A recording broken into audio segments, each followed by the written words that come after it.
Dude, let's talk about first year you're with Vrabel, second year you're with Callahan.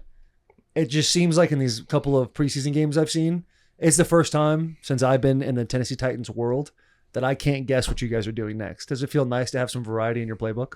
I mean, I loved their offense we had last year, and Vrabes will always play a huge role in my development as a player. And Callie's coming in and doing a great job with the identity he wants to establish with what we got going on, and I love it. I mean, I think it suits my traits, and it does a good job of focusing on the talent that we have across the board and distributing it evenly. So the additions we made in the offseason were awesome, and Callie's just done a great job of pulling everything he can out of the playbook to let guys go out and make plays and do them fast and easily. I feel like the biggest thing has just been completions have been out there, and then we've just been able to take them and move on, and the shots come, and we understand that as we take more of those completions that are a little quicker and easier, then those shots will come, and all the other stuff with every single different run scheme we've put on tape already in the first 3 games of the preseason, and our screen game and everything else. It's just a very complementary offense, and I'm excited to see kind of how it's going to evolve throughout the year. As a quarterback, what do you feel like you've learned? What are a couple tidbits you feel like you've learned the most? Because obviously, Callie, he comes from Cincinnati. He's worked with somebody like Burrow, and then when Burrow went down last year, what was his name? Jake Browning. Mm-hmm. He ends up balling as well. But you talk about the variety of offense and everything else. Like, what are a couple tidbits like in the film room that you feel like you picked up on that you've learned from Callie? I think just playing within the system and really understanding the intent of the play that he's putting out there. And like I said, I just feel like the concepts that we're majoring in are a little different actually than the concepts that I've typically majored in the straight drop back pass game in my previous offenses. And at first it's like just kind of weird because you haven't thrown a lot of those balls, you haven't read routes or concepts that way. But after doing it the first few times, like it becomes more natural, and you start to learn the intents of the plays and why and when the intent isn't there and why it's not there, and then what your next option is. Like, it's just been coming really naturally, and I've really liked how it's developed. And then physically too, I can't remember the last time I had a quarterback coach that helped me from the mechanics and just like physical throwing standpoint. He just kind of threw some suggestions out there with what he saw from me from the beginning of spring to the end of spring, and I'm always gonna take anything any of my coaches says with an open mind. And I implemented a couple things into my game. One of which I really kind of did stick with, and that's been helping me a lot. So that's been cool, like playing with my base, playing with my mechanics, talking to a guy who's seen so many quarterbacks and worked so many to understand the different things that go into the position. That's cool to hear from a head coach. I want to talk about the Hogs, dude, because obviously Brian Callahan comes in, he brings his dad, and just Bill. Watching in these couple preseason games, it seems like the offensive line's playing with a whole lot of confidence. Obviously, you pay your center $50 million, you take a guy, J.C. Latham in the first round. You got Skronsky, who was a first rounder, 11th overall last year.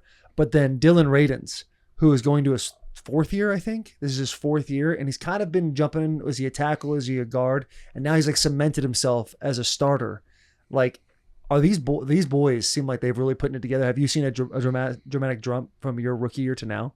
There's been a big jump in confidence, and I think just work ethic too. Like, Bill has been on those guys to really make sure they're coming out there with, their head on a swivel and really knowing what they're looking for. On a swivel with old Bill Callahan. Oh yeah, no doubt. He's just been such a pleasure in the building, and I think it's a tone that he's set from day one that they have ran along right with him. And every day after practice, the extra indie work, the constant, the meetings and the terminology and I guess physical, like body positioning and hand placement stuff that he talks about with these guys, the attention to detail is something I've never heard before in that position. So it's really cool to hear and to see these guys work to implement it when we get out there and practice. And then obviously in the game so far, they've done a really good job. So I felt comfortable back there. I feel like I have the time I need. You mentioned Dylan, him stepping up for Sadiq, something we didn't necessarily expect, and that was just a crazy situation, and we're wishing him the best. But Dylan has just taken that opportunity head on and it's done a really good job with it. So all those guys, everyone that's competing up there, even our backups, have been really impressed with how they've been able to work with Bill and the mentality that Bill's established with that room.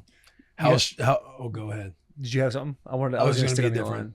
It was a different topic. I was just going to talk about the level of protection. Last year when you started, obviously the game against Atlanta was unbelievable. Then after that, a lot of people, it was like a sieve a little bit through the offensive line. No disrespect to them, but just statistically, it was what it was. You took a lot of shots. How did that affect your confidence at all last year, and then seeing the kind of difference this year so far? Yeah, no, it's not like you take a couple of hits and you start playing the game differently. You can't really think of it that way. It's more of a reaction thing, and you can't go into a drop back pass without the confidence that you have the time to make the read that you need to. So it's not like I was like going into anything differently, but I do feel like I'm more confident, and it's just a testament to how they've worked and the development that they've made throughout the offseason, and just the good football they've put on tape throughout camp. And it's been really big, and I've just been trying to do my best to instill even more confidence in them, and Bill's continuing to push them as hard as he can, and I know that they're nowhere near where they want to be yet, and I know as well as no one else is on the offense as well. So just looking forward to keep getting better and pushing these guys for when the real deal comes in a couple weeks. Dude, as a rookie, what was it like for you ultimately taking over the role of the starting quarterback? Tannehill, he was down, he was injured. You come in, you play well. The job's basically yours when he comes back. Like, walk us through that. Walk us through those couple weeks, because that's always like, I mean, we've all been in the locker room when a position change happens or somebody takes over a starting spot. You're kind of wondering how, the starter's feeling. Like, you just know what it is. Ultimately, you have to suppress your emotion because we sacrifice for the team. So you have to put your own personal agenda aside to ultimately, like, I'm sure Ryan was a good teammate, even though probably internally he might not have wanted to be.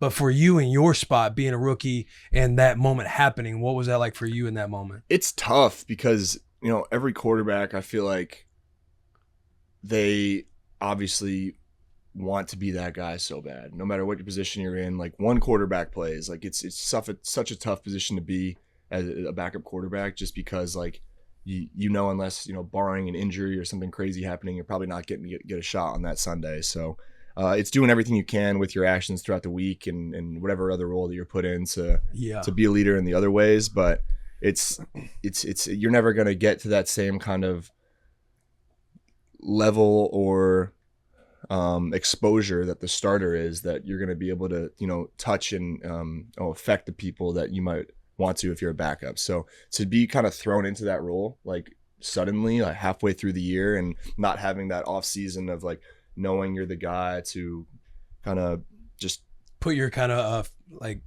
fingerprints exactly on the offense to yourself. Mesh with the rest of the locker room. I didn't really have that, and being a rookie too, it was a lot more difficult. But it made me.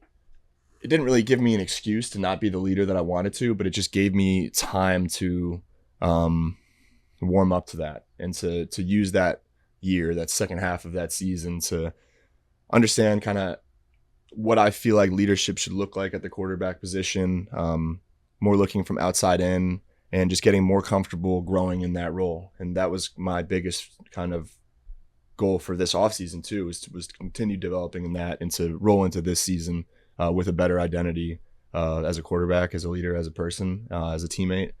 And that's really what I was focused on. But the beginning of that process was really, really hard, because you're, stepping in for a guy that has won a whole lot of games for this organization and will go down as one of the best quarterbacks this organization's ever had. And it's tough to just kind of flip the switch and be like, all right, now it's your turn. And you can't just try to pick off where Ryan left off and do the same things that he was doing. You have to kind of find your own flair and find your own way of doing things. So that process was difficult, but it was a lot of fun at the same time. And I've got to thank RT too for how he handled that process, because anytime any guy loses a position like that, there's two ways you can go with it. You can kind of not give the guy any attention, or you can be the best teammate you can be, and that's what Ryan did, and he helped me immensely throughout that whole process. So I got to thank him for that. That's awesome you say that, because in the beginning, when you first get drafted at 33, Tannehill has that press conference that was kind of going around. It's like, oh, it's not my job to essentially help you take Tannehill's job. Which is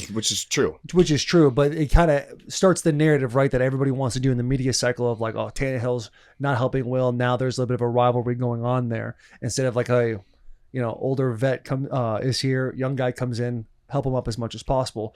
Was there a transition, or was he helpful from the beginning, where he was kind of fighting it, and then all of a sudden you become a starting job, he's like, I can do whatever I can to help you? Or was it pretty good from the start to finish. I think what he meant by that was just like, I'm not gonna groom this guy to be the starting quarterback, but he's still going to. I mean, he didn't say it, but he still answered anything I ever had to ask to him. Like he wasn't going to go out of his way to do those things, but he was always open and very communicative with what he was seeing, how he saw things and how he could help me. And he was never, he didn't avoid that at all ever. So no, he from day one he was a great teammate and treated everybody and me and everybody in the quarterback room the right way. So yeah, nothing really else to be said there.